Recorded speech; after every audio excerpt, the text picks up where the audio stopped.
May mapapakinabang ba sa video game? Mawala namang pakinabang talaga eh. Ang nangyayari, kalapastanganan sa magulang, nagkakasakit yung bata, nawawala ng physical activities, nasisira ang utak. Ano mapapakinabang? Hindi ba nga distraction pa yan? Yang paglalaro ng excessive sa mga video games. Kahit na hindi yan violent, pagka 1 oras na, 2 oras na, masama na yan. Mababawasan ang productivity ng tao eh. Mababawasan ang physical activities mo. Higing stagnant yung katawan mo, tapos naka-expose ka sa radiation ng computer, masama sa'yo eh. Sa lahat ng paraan, masama yan eh.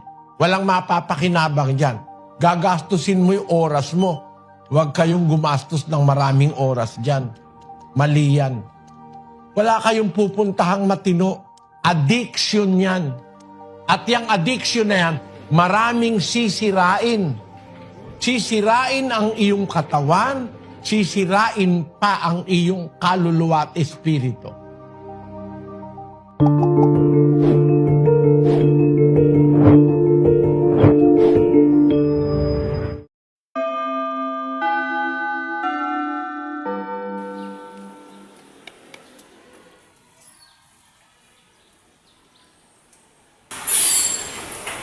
Oh, Mr. Soren, late ka na naman.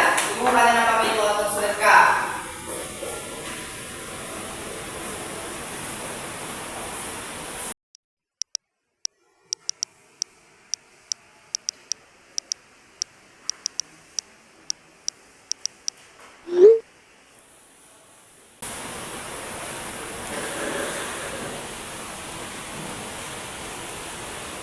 Ginagawa ko kayo ba't nagsasalita ka, Mr. Soren?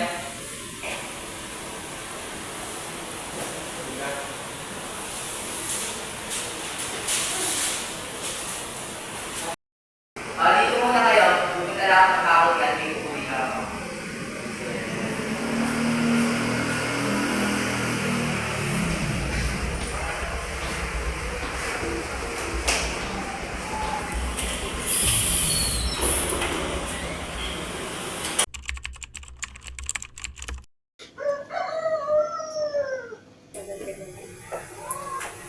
JM, anak!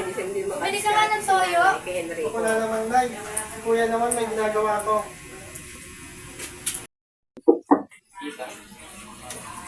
Hay nako! Yang kuya mo, magdamag na naman nag-cellphone. Wala na namang inatupag kundi mag-cellphone. Oo, Nay. Asking na to.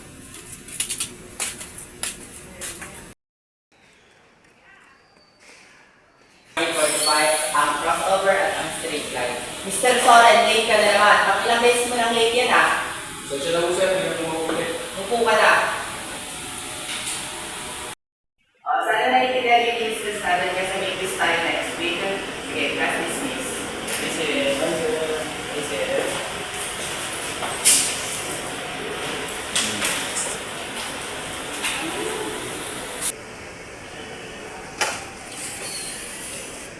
Pre, sana ko din mamaya. May bagong laro sa sir. Pre, hindi na ako sa mga magulang ko, pero tignan ko mamaya.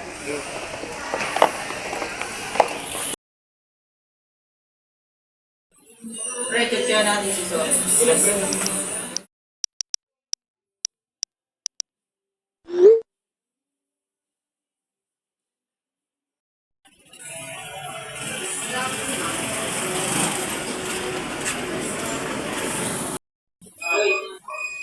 Buti nakatakas ka, pre. Akala ko hindi ka na makakalabas. Dali lang yun, wala namang masyadong ginawa eh. Tara, ganun tayo.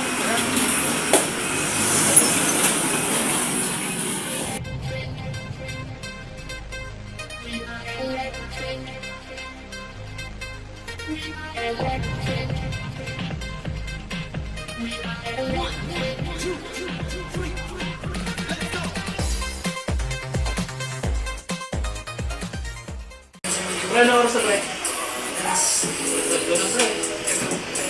Grabe kita na ako ng mama ko. Gabi na. Kausapin mo yung anak mo mamaya. Sige mamaya, pagdating. Oh, Soren! Anong oras na? Saan ka na naman galing? Gumawa ka ng school project na eh. iniisip? School projects? Hating gabi? Marami ginagawa eh. Anak ng teking na yan, bukas na bukas kukunin ko yung cellphone mo na yan. Paano ko gagawa ng school project?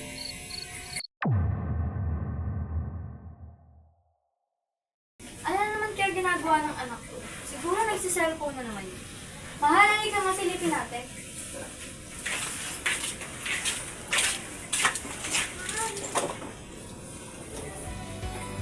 Sipag naman ang anak ko.